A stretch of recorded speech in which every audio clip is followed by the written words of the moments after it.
Hello friends, welcome my YouTube channel. मैं संपत सिंह आज आपके लिए एक टॉपिक लेके आया हूँ। वो है आपका मैथ का, और वो है हमारी भाज्य और अभाज्य संख्या।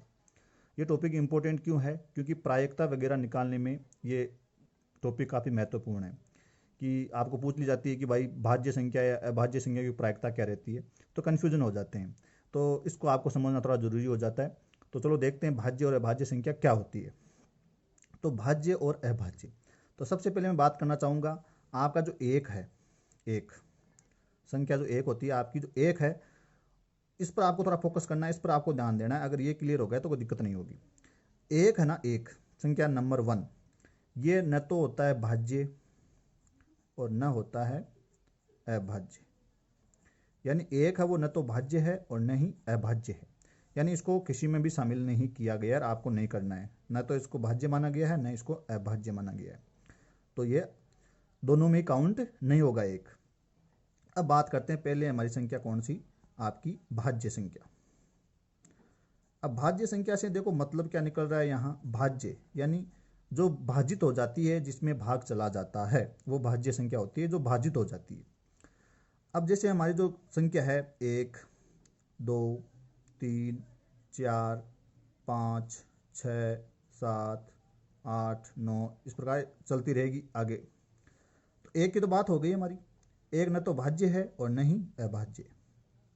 अब आगे बात करते हैं, तो भाज्य संख्या की एक परिभाषा क्या बनेगी? तो वे संख्या जो एक से, अब देखो एक का तो ये तो कोई फंडा नहीं है, एक का तो सभी में भाग जाता है, चाहे वो भाज्य हो चाहे अभाज्य हो, एक का भाग तो सभी में ही जाता है, सभी को पता है, नॉर्मल सी बात है। तो एक से तो भाजित होगी, चाहे वो भाज्य हो और चाहे अभाज्य हो, एक का भाग तो सभी में जाता है। जैसे मान लो इसमें भी जाता है, इसमें भी जाता है, इसमें भी जाता है, इसमें भी जाता है, इसमें सभी में जाता है, तो एक का भाग तो सभी में जाता है। तो भाज्य संख्या कौन सी होगी? जिसमें एक का भाग जाता है। तो ये तो एक नॉर्मल सी बात है, सभी जानते हो, एक का भाग सभी में जाता है और स्वयं का भाग जाता है। भाज्य संख्या में किसका भाग जाएगा? एक का जाएगा, स्वयं का जाएगा, और स्वयं के अलावा भी अन्य संख्या का भी क्या जाएगा? भाग जाएगा। यानी वे संख्याएं जो एक, स्वयं व अन्य संख्या से क्या हो जाती है? भाजित हो जाती है, वो क्या कहलाती है? आपकी भाज्य संख्या कहलाती है। यानी एक से भी, स्वयं से भी और अन्य संख्या से। यानी एक का तो भाग सभी में जाता है, स्वयं का भी भाग जाता है, अन्य संख्या का भी भाग जाता है। तो वो संख्या जो एक, स्वयं और अन्य से भाजित होती है, वो भाज्य संख्या कहलाती है। जैसे देखते हैं, तो एक को तो हमने वैसे ही हटा दिया है। अब जैसे मान लो दो है, तो दो में एक का भाग तो जाता है, जा रहा है।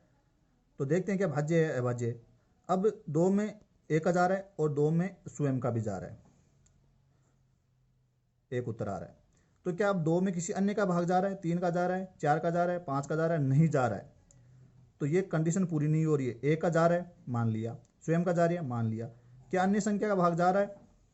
दो में तीन का, चार का, पाँच का नहीं जा रहा है। इसका मतलब यहाँ दो क्या हो जाएगी? अभाज्य हो जाएगी। अब पहले मैं आपको भाज्य बता देता हूँ, अभाज्य के बाद में बात कर लेते हैं।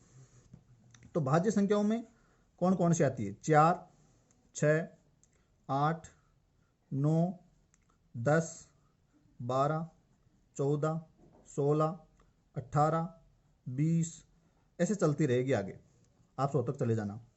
अब ये देखो चार भाज्य संख्या क्यों है? अब चार में देखो एक का भाग तो जा रहा है, चार उत्तर आ गए हमारे। तो चार में स्वयं का भी भाग जा रहा है, एक उत्तर आ गया। तो देखो ये कंडीशन फॉलो हो गई, एक का भाग जा रहा है, स्वयं का भाग जा रहा है, बिल्कुल जा रहा है। अन्य संख्या से क्या भाजित हो रही है? बिल्कुल हो रही है। चार में देखो दो का भाग देंगे तो ये भाजित हो जाएगी, दो उत्तर आ जाएगा। इसका मतलब तीनों कंडीशन अप्लाई हो रही है, एक का भी जा रहा है, स्वयं का भी जा रहा है, अन्य संख्या से भाजित हो रही है, अन्य संख्याओं का भी भाग जा रहा है इसमें। इसका मतलब चार यहाँ क्या हो जाएगी? भाज्य संख्या हो जाएगी। अब तीन को ले लो, अब ये सॉरी छः को ले लो। तो ये छः में देखो एक का भाग तो जा रहा ही है, कोई दिक्कत नहीं है। छः में स्वयं का भाग भी जा रहा है, कोई दिक्कत नहीं है। और छः में तीन का भाग भी जा रहा है, छः में दो का भाग भी जा रहा है। तो ये देखो छः है वो दो, अन्य संख्या तीन से भी भाजित हो रही है, दो से भी भाजित हो रही है, इसलिए ये छवि क्या हो जाएगी? भाज्य संख्या हो जाएगी। इसी प्रकार आप इन सभी को देख सकते हो। जैसे आठ है, तो आठ में देखो चार का भी चला जाएगा, दो का भी चला जाएगा। नौ है तो नौ में तीन का चला जाएगा। ये कंडीशन तो अप्लाई करनी है आपको, अन्य का भी देखना है। दस है तो दस में आपका देखो पाँच का भी चला जाएगा, अन्य संख्या दो का भी चला जाएगा, स्वयं का भी चला जाएगा, एक का भी चला जाएगा। बारह है तो बारह में छः का चला जाता है, तीन का चला जाता है, दो का चला जाता है। चौदह है तो आपके 2 का चला जाता है, 7 का चला जाता है। इस प्रकार आप इनको देख सकते हो, जैसे 16 है तो 16 में 2 का, 8 का, 4 का, इस प्रकार, और स्वयं का भी जाता है और 1 का भी जाता है। तो इनको आप देख सकते हो, ये कैसी हो गई, आपकी भाज्य संख्या हो जाएगी। अब आते हैं अभाज्य संख्या पर। अभाज्य संख्या तो क्या परिभाषा बनेगी, वे संख्या जिनमें क्या है, वो अभाज्य यानी वो भाजित नहीं हो रही। किससे नहीं हो रही है, तो हम देख लेते हैं अभी अभाज्य संख्या।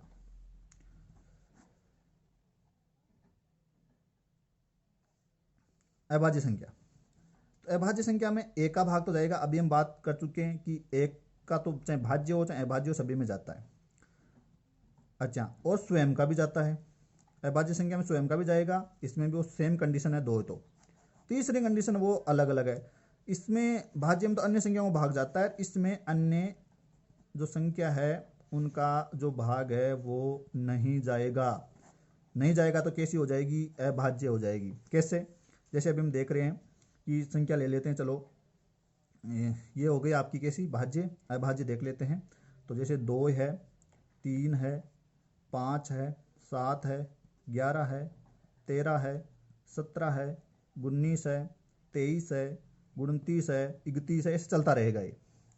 अब 2 ही अभाज्य क्यों है, अब 2 में 1 का भाग जाता है, ठीक है। 2 में 2 का भाग यानी स्वयं का जाता है, ठीक है। अब 2 में अन्य का भाग नहीं जाता है, 3 का नहीं जाता है, 4 का नहीं जाता है, 5 का नहीं जाता है। अभी बात हम कर रहे थे यहाँ ऊपर, तो ये कैसी हो गई, अभाज्य हो गई।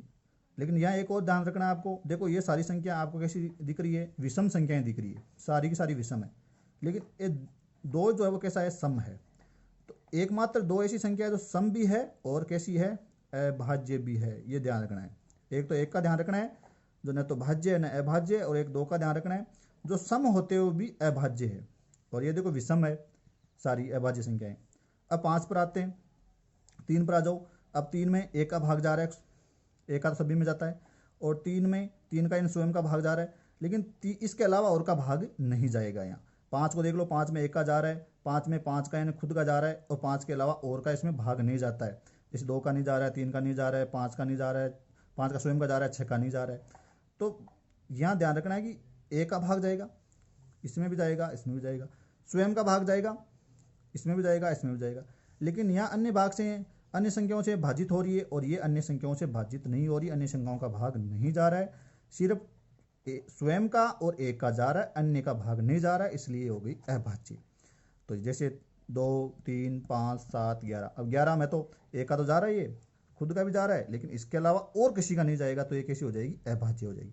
इसी को यहाँ उठाएं हम, तो 12 है जैसे, तो 12 में 1 का जा रहा है, खुद का जा रहा है, लेकिन अन्य का भी जा रहा है, जैसे 6 का जा रहा है, 3 का जा रहा है, 2 का जा रहा है। तो शायद कंसेप्ट क्लियर हो गया होगा, आपके समझ में आ गया होगा। तो ये भाज्य और अभाज्य संख्या।